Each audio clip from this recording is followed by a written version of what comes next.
Hello friends, continue कर रहे हैं हम लोग अपने मुग़ल हिस्ट्री। और अभी भी हम सेंट्रल एशिया में ही हैं। इसलिए हम सेंट्रल एशिया में क्योंकि जो बाबर थे और जो मुग़ल थे वो इसी इलाके से आए थे। वहाँ की पॉलिटिक्स, वहाँ का एडमिनिस्ट्रेटिव स्ट्रक्चर, वहाँ का कल्चर, ये सब इन्फ्लुएंस करता है बाबर को। और फिर बाबर के जो वो हैं बेटे वगैरह हुमायूं और अकबर को, उनको इन्फ्लुएंस करता है। तो वहाँ पे जो चीज़ है हम उसको समझने की कोशिश कर रहे हैं। एक ऐसी फ़िलॉसफी जो वहाँ पे थी, वो थी सूफिज़्म। और सूफिज़्म में नक्शबंदी ऑर्डर जो है वो काफ़ी स्ट्रॉन्ग था इस इलाके में। बाबर जो है वो नक्शबंदी सूफिज़्म को ही मानता था। तो अगर कभी एमसीक्यू आए तो आप इस बात का ध्यान रखिएगा।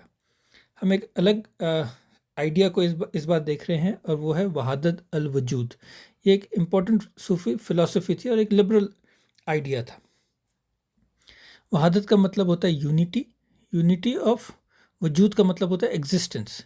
सो जो भी एग्जिस्टेंस है उसकी यूनिटी, इसको अब हम लोग समझने की कोशिश करेंगे। और ये बहुत इंपॉर्टेंट फ़िलॉसफी है सूफिज़्म की। जब हम सूफ़ी करेंगे अलग से तब इसको और ढंग से देख लेंगे।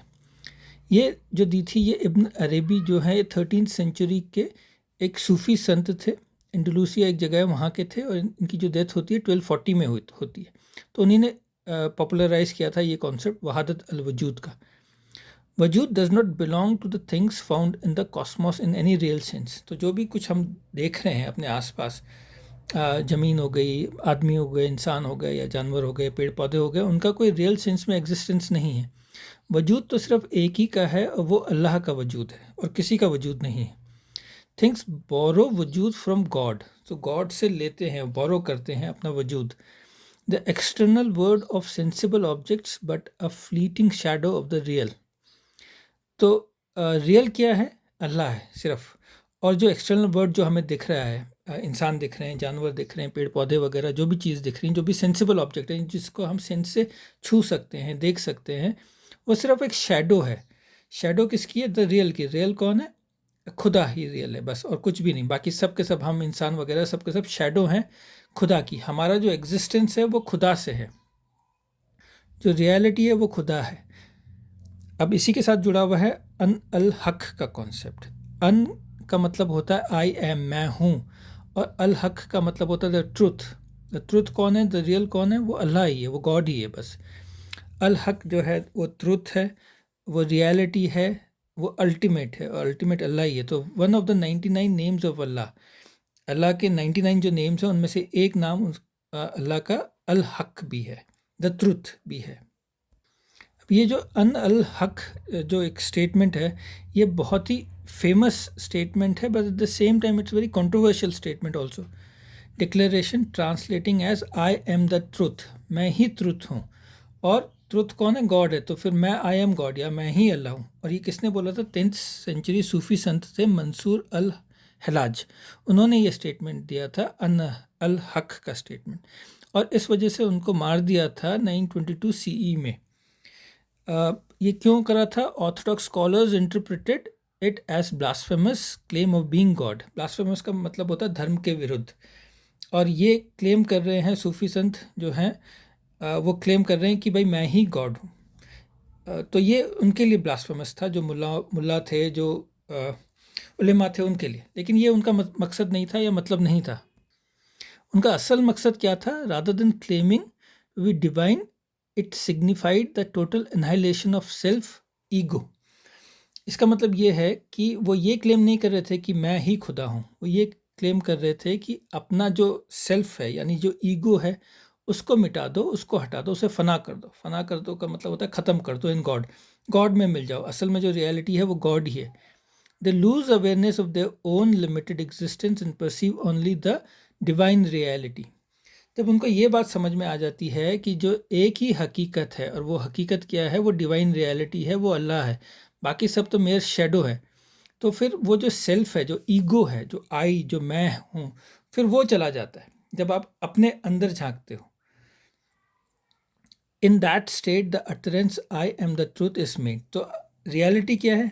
खुदा है, और वही सब कुछ है। तो मैं भी एक सेंस में खुदा ही हूँ। हाँ, मैं उसकी शैडो हूँ, लेकिन मैं भी खुदा ही हूँ। तो उस सेंस में उन्होंने बोला, जब मैं हट जाता है, जब मैं मतलब ईगो वाला मैं जब हट जाता है, तो फिर मैं ये समझ जाता हूँ कि असल में मैं रियल नहीं हूँ, रियल तो खुदा है।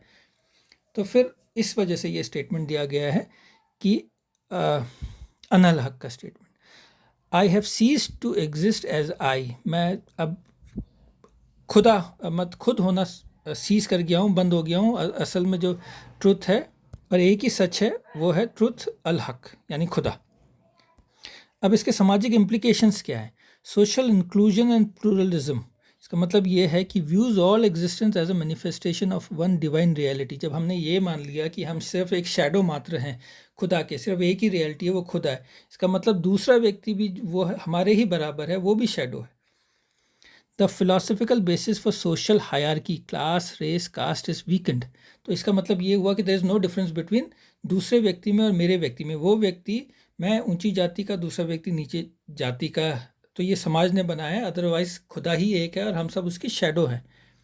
रेस भी तुर्क और नॉन तुर्क हो गया, क्लास हो गया, कोई रिच क्लास का हो गया, कोई पुअर क्लास का हो गया, ये सब सुपरफिशियल है, बाहरी दिखावा है, अंदर में तो हम सब एक ही हैं और खुदा की परछाई हैं। सो ये इस तरीके से बनाता है, एक मोर इगैलिटेरियन सोसाइटी बनाता है, एक बराबरी का समाज बनाता है, जिसमें कि क्लास डिफरेंसेस कमज़ोर पड़ते हैं, कास्ट एंड रेस डिफरेंसेस कमज़ोर पड़ते हैं। Compassionate attitude towards other, compassionate का मतलब होता है दया दिखाना, तो दूसरों के प्रति दया की भाव होती है। जो प्रिविलेज्ड होंगे और जो नॉन प्रिविलेज्ड होंगे वो दया दिखाएंगे। Viewing the others as a reflection of the self divine, और हम दूसरे को देख रहे हैं कि वो भी खुदा का ही एक प्रतिबिंब है, एक शेडो है, हमारी ही तरह बिल्कुल। The focus shift from merely complying with outward legislative rules, Sharia, to an inward mystical experience of the divine. तो फिर शिफ्ट क्या हो गया? अब आप दिखावा नहीं कर रहे हो, जैसे नमाज पढ़ना हो गया या पूजा हो गया वगैरह, इस टाइप की चीज़ें बहुत ज़्यादा नहीं कर रहे हो। आप अपने अंदर झांकने की कोशिश कर रहे हो, अपनी ईगो को हटाने की कोशिश कर रहे हो और ये रियलाइज़ कर रहे हो कि एक ही रियलिटी है और वो खुदा है ना। ये अनहल हक का कॉन्सेप्ट है, आपको उम्मीद है समझ में आया होगा। वहाजत उल वजूद का कॉन्सेप्ट भी यही है, उम्मीद है आपको ये बात भी समझ में आ गई होगी, जो कि बहुत इंपॉर्टेंट है आगे चल के। यहाँ पे इसको इसलिए लाना इम्पॉर्टेंट है कि जो तिमूर है या तिमूरिद प्रिंसेस हैं, उन्होंने इस कॉन्सेप्ट को आगे बढ़ाया था और बाबर इसी कॉन्सेप्ट को इंडिया में लेके आया था। हम ये भी जानते हैं कि अकबर जो है वो काफ़ी क्लोज था सूफी संतों के, तो कहीं ना कहीं ये जो इन्फ्लुएंस और ये लिबरल इस्लाम का जो इन्फ्लुएंस है ये मुग़लों के में भी आया था। सो कंटिन्यू करेंगे अगले वीडियो में। Thank you.